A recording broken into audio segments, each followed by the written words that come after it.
आज हम normal laboratory values के बारे में जानेंगे। सबसे पहले देखते हैं एक्टिवेटेड पार्शियल थर्मोप्लास्टिंग टाइम APTT। ठीक है, APTT नॉर्मल हमारे पास कितना होता है 30 to 40 सेकेंड, ये हमारी नॉर्मल वैल्यू होती है। ठीक है, लैब्स में डिफरेंट लैब्स में वेरिएशंस आ सकती हैं। ठीक है, और ब्लीडिंग टाइम की अगर हम बात करें तो ब्लीडिंग टाइम कितना होता है 2 to 8 मिनट्स। ठीक है, ये हमारे पास नॉर्मल है।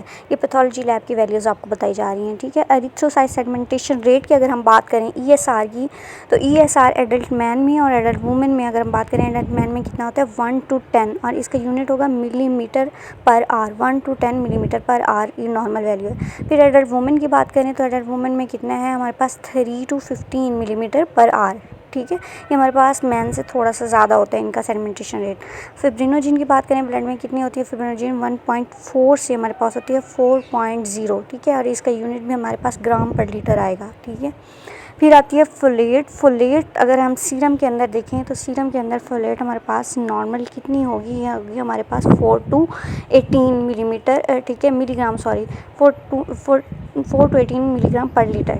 ठीक है, हीमोग्लोबिन सबको पता होती है मैन के अंदर कितनी होगी 13 to 18। ठीक है, इसकी वैल्यू और ये भी हमारे पास क्या होती है ग्राम पर लीटर नहीं आएगी, पर डेसीलीटर हम इसको देख लेते होते हैं 13 to 18 ग्राम पर डेसीलीटर। ठीक है, वुमेन में अगर हम इसकी बात करें तो वुमेन में कितनी होगी 11.5 से हमारे पास 16.5 जो होती है इसकी नॉर्मल रेंज होती है।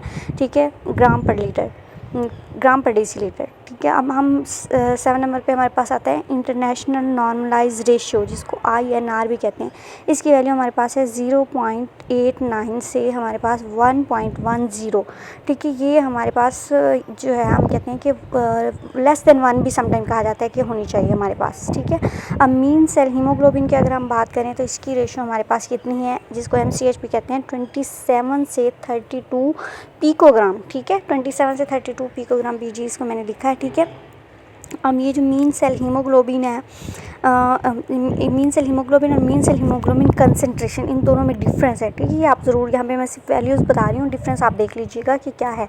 ठीक है, अब हम अगर दूसरी वैल्यू की बात करें मीन सेल हीमोग्लोबिन कंसंट्रेशन, जिसको MCHC भी कहते हैं, उसकी वैल्यू हमारे पास क्या है, उसकी वैल्यू है 30 to 35 ग्राम। ठीक है, ग्राम पर इसका डेसीलीटर ही आ जाएगा हमारे पास, जो इसकी वैल्यू है 30 to 35 ग्राम पर डेसीलीटर यूनिट आ जाएगा।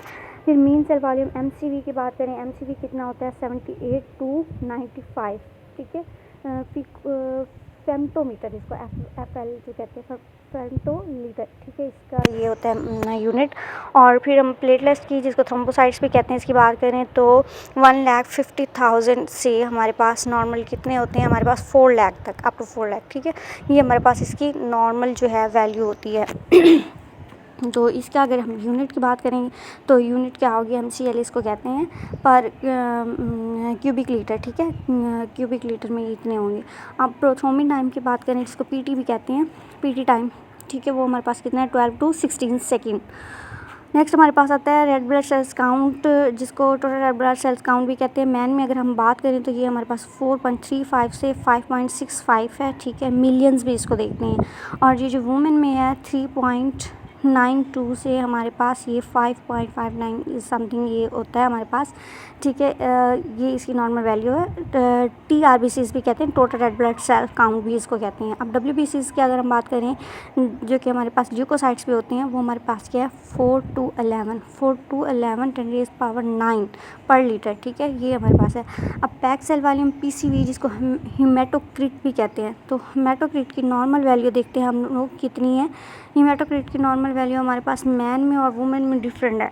अगर हम मैन में बात करें तो ये 40 to 54% होगी। ठीक है, ये हमारे पास मैन में होगी 40 to 54%। अगर हम वुमेन की बात करें तो वुमेन में 35 से 47।